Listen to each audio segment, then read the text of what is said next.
Hi, I'm Kelly Reid. I'm Emily Crampton. I'm Leanna, Scoggin. I'm Gabe, Norcross. This is our video of us performing a SCAT 5 evaluation. SCAT 5 stands for Sports Concussion Assessment Tool, 5th edition. The SCAT 5 is a standardized tool for evaluating concussions designed for use by physicians and licensed healthcare professionals. This tool cannot be performed correctly in less than 10 minutes. It can be used for evaluating athletes aged 13 years and older who have been suspected of sustaining a sports-related concussion. The SCAT 5 can be used as a baseline test in a concussion evaluation for athletes. The tool consists of immediate or on-field assessment, an office or off-field assessment, a cognitive screening, a neurological screen, a delayed recall, and the decision of the athlete's status. A concussion is a complex pathophysiological process involving biomechanical forces on the brain. Simply stated, you get hit in the head and you have problems thinking. Contrary to popular belief, you do not have to lose consciousness for a concussion. In fact, it happens only 10% of the time in concussions.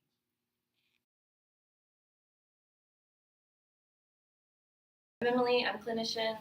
I'm Gabe, I'm playing the role of the athlete. Okay, so first we're going to do the immediate on-field assessment, and then we will switch over and we will do half of the office or off-field assessment.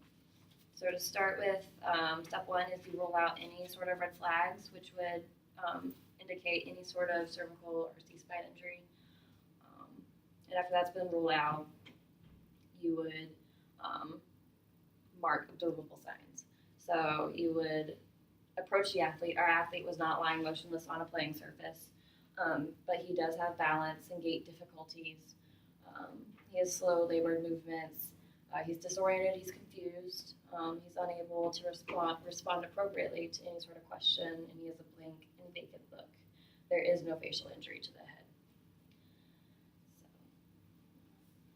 So, step 3 is memory assessment. So you just ask simple questions like, what venue are we at today? Do you know? No. Okay. What half is it right now? The 5th. It's not the 5th. Okay. Who scored last in this match? They did. They did. What team did you play last week? I don't know. You don't. Okay. And did your team win your last game? No. No. Okay. So step 4 is the Glasgow Coma scale. You would monitor eye response. So you would say if there was no eye opening, if there was eye opening in response to pain, in response to speech, or if the eyes were opening spontaneously. In this case, our athlete's eyes are fine. They're opening spontaneously. And then the next would be best verbal response. So if there were no verbal response, if they were making incomprehensible sounds, inappropriate words, none of which our athlete has done, but they are confused and they are oriented. Okay, so next is motor response. So you would check if there's no motor response. We have motor response with our athlete. Is there any extension to pain, abnormal flexion to pain? I don't know what that means. So I guess head or neck flexion and Yeah. pain? Yes. Yes. Yes. Yes. Yes. Okay. Yes. Yes. All right. Flexion or withdrawal pain? Yes. Okay. Are you localized to pain? No. Okay. And your base commands. So can you touch your finger to your nose? Okay, you cannot. All right, so that's the Glasgow Coma scale. So next is cervical spine assessment. So you ask the athlete if their neck is pain-free at rest. So do you have any pain Yes. at rest? You do. Okay. So since there is neck pain at rest, you would skip the next question, which says, if there is no neck pain at rest, does the athlete have a full range of active pain-free movement? They do not. So next you would test limb strength and sensation. So hold out your arms for me. You push down, the athlete breaks. You would pinch or scratch, and you would ask them to describe the feeling or sensation. What does that feel like? Feels like pinching me. Okay.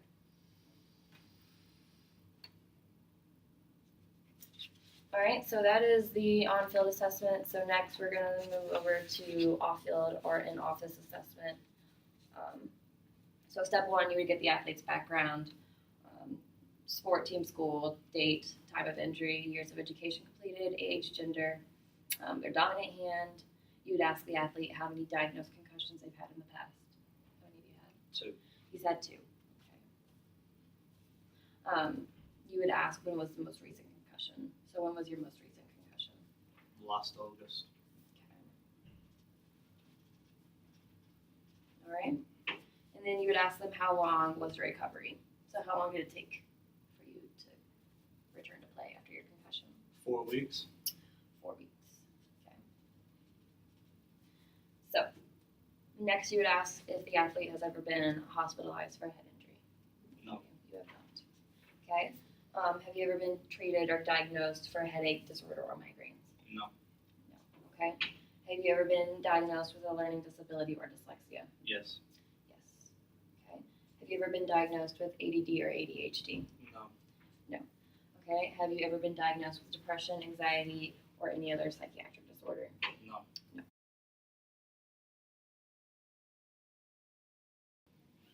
Hi, I'm Gabe. I'm playing the role of the clinician in this assessment. I'm Kelly. I'm playing the role of the athlete. Okay, we are just going to go through a quick run through of the symptom evaluation. There will be a score at the end with all the symptoms added up. Each symptom is scored on a 0 to 6 scale, so we'll just go through this really quick. Do you have a headache? I have a headache. It's about like a 3. A 3, okay. Any pressure in your head? It feels like there's a little bit of pressure going there. Probably like a 3 again. A 3 again, okay. Any neck pain? Maybe a little stiff. Like I might have slept the other night. So probably around like a 1. A 1? Okay, that's not bad. Do you feel nauseous? Have you been vomiting since the incident? I haven't vomited, but I felt a little nauseous when I ate. It's probably like around a 2. A 2, okay. Dizziness? I haven't really been dizzy. It's probably 0. 0, okay. Blurred vision? Any double vision? Anything like that? I haven't had any double vision yet. No, No? it's 0. A 0? Have you had any problems balancing? Probably like a 1. A trip every now and then. Trip every now and then? Just clumsy? Yeah. Okay. Are you sensitive to light? I feel like that kind of gave me a headache, so probably like a 2. A 2, okay. Are you sensitive to noise? When it's a little loud, I feel like it increases the headaches. Probably 2 again. 2 again, okay, that's not bad. Feeling slowed down at all? Like, Sometimes like I feel like it's when they repeat themselves ever since, so maybe like a 1. okay. Do you feel like you're in a fog? Kind of goes along with the last one. I guess a 1 again. A 1 again, okay. In a sense, do you not feel right? Do you not feel like yourself? No, I feel like myself. Okay, so that's a 0? Yeah. Okay. Do you have difficulty concentrating since? Yeah, when it gets loud, my headache starts again, so probably like a 2 on concentration. 2, okay. Do you have difficulty remembering anything? I'd say like getting the concussion, I don't really remember a whole lot of that, so maybe like a 2. A 2. What about since then? I don't think I've had horrible recall with anything, So but still 1 or a 2? yeah. Okay. Fatigue or low energy? Are you tired a lot since? I want to sleep all the time, so probably like a 3. Okay. Do you have any confusion? No, I'd say it's a 0. 0. Drowsiness? I'm kind of tired, so it's probably a 2. Okay. Have you been more emotional lately? I don't think so. It's probably a 0. Okay. Irritability? No, I haven't been irritable. Sad? No, 0. Nervous or anxious? I'd say it's a 0. 0 again. Okay, you're not doing bad. Do you have trouble falling asleep? No, I'm pretty tired all the time. Pretty tired So all the it's a time, so you're 0. always straight to bed. Okay, so that's the end of our symptoms. I would add up the scores, and that is out of 132. I would then proceed to ask if symptoms got worse with physical activity. Do they? Yeah, if I move around a lot, my headache gets worse. Okay. How about mental activity when you start thinking a lot? Sometimes a little, but not a lot. It doesn't hurt a lot when I start noticing. Okay. If 100% is feeling normal, what percent would you say that you are? Probably like an 80. I just want to sleep a lot. 80. Okay, that's not bad. And then if you're not, seeing as you're not 100%, is that the only reason? Or do you just? I mean, I feel like the concussion is probably still prevalent, so that's probably why I'm not feeling 100% yet. Okay, cool.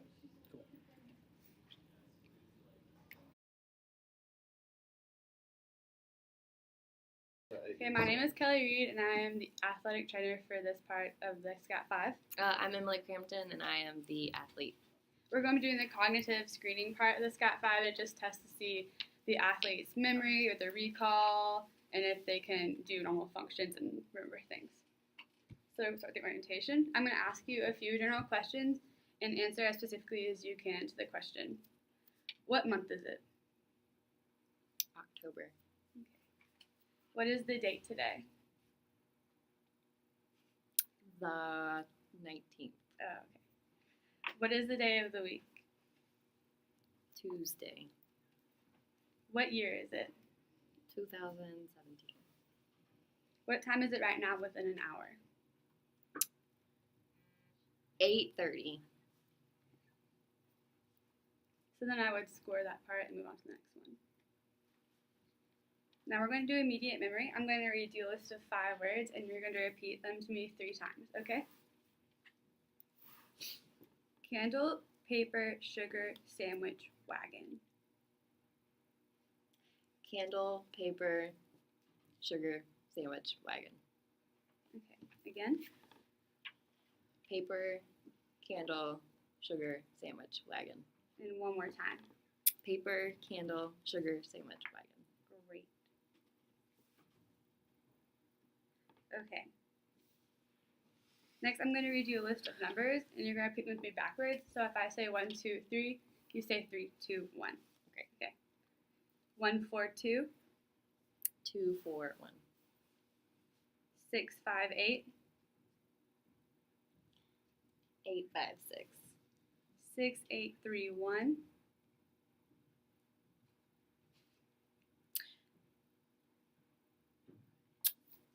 3, 1, 5, 8.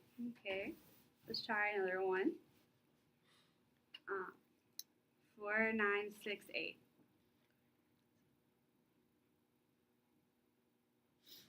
8, 6, 9, 4. Great. Okay. Then 4, 8, 5, 2, 7. 7, 2. 5, 4. Okay. Now that she's missed 2, we're going to move on. So now I need you to repeat the months in reverse order. December, November, October, September, August, July, June, May, April, March, February, January. Great. Okay. Now that she's completed that, that is the end of the cognitive assessment of the SCAT 5. It's Leanna, and I'll be acting as the athletic trainer for this portion. I'm Gabe, and I'll be the athlete. Right, and I'm going to go through and do a neurological screen and a balance examination for Gabe. So first off, we're going to do the neurological screen, and I'm going to see if he's going to be able to read and follow instructions. So can you read that for me? Which part am I reading? Just read right there. Initial rest, limit physical activity to routine daily activities, parentheses, avoid exercise, training sports, and limit activities such as school, work, and screen time to a level that does not worsen symptoms. Awesome. All right. And then I'm going to check to see if you have passive range of motion. Okay. So I'm just going to, of your cervical spine. Okay. So I'm just going to move this way, that way, back. Sweet. Cool. All right. We're going to check to see if you can look up, down, side to side, and tell me if you have any double vision. Okay. All right. So up, down, that way, that way. How does that feel? Yeah, I can do it. I You think. can do it. I think You have I can. double vision? No, I don't have to. Plug No. it. Alrighty. Then we're going to go through and test your coordination. Okay. So you're going to go through, put your fingers out like this, and you're going to touch your nose, and then touch my finger, and then touch your nose, and touch my finger. Do it with that one. Nose, finger. All right. That also, can you put one foot in front of the other and walk kind of one foot in front of the other? Sweet. Perfect. So he goes through and he can do all of the neurological screen, and now we're going to go through and do the balance examination. So if you were to kick a soccer ball, would you kick with your right or your left My foot? right foot. Your right foot, all right, then go ahead and stand on your left, or we're going to be testing your left. So the first one we're going to do is a double stance. So we're going to stand feet together, hands on your hip, eyes straight, or head straight up, eyes closed, and we're going to do this for 30 seconds, or 20 seconds. Do we have to do it for 20 seconds, or can we just say we did it? I think we can just say we Okay, we did it. All right. And then the next one we're going to do is a single stance or single leg stance. So you're going to stand on your non-dominant foot again, foot all the way up, not resting on the other foot. And close your eyes.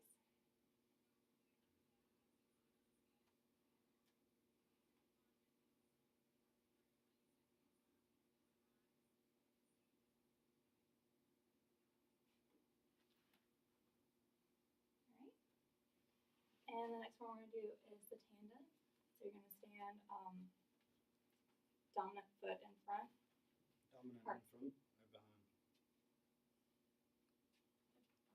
Behind, my bad. Alright.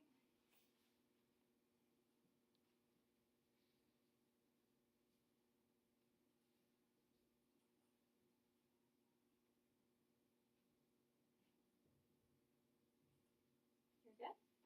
And I would go through, and as he's performing these, I would mark any errors, so anything, foot coming up, hands coming off, eyes opening, and he's allowed 10 errors per stance, and I would go through and total those, and that would be the end of the balance examination. I'm Kelly Reid, and I'm the athletic trainer for this part of the SCAT 5. I'm Leanna Scoggin, and I'll be playing the athlete. We're doing delayed recall at the end of the SCAT 5, so I'll be asking the athlete to repeat the 5 words we told them during the cognitive assessment and see if they remember them. Okay, so this is our delayed recall. Can you tell me the 5 words that we had told you earlier? Finger, penny, blanket, lemon, dog. Okay, you got 4 out of 5, so that's pretty good. Final step to a concussion is making the decision whether they are ready to return to play. You must total up the symptom scores, orientation, immediate memory, concentration, check whether their neurological exam is abnormal or normal, their balance errors, and their delayed recall. Although, when you already know the athlete, you must also take into account whether they are acting like themselves. Finally, the SCAT-5 should not be used as a standalone method to diagnose concussion. You should also use your own better judgment as an athletic trainer to help and make the final decision.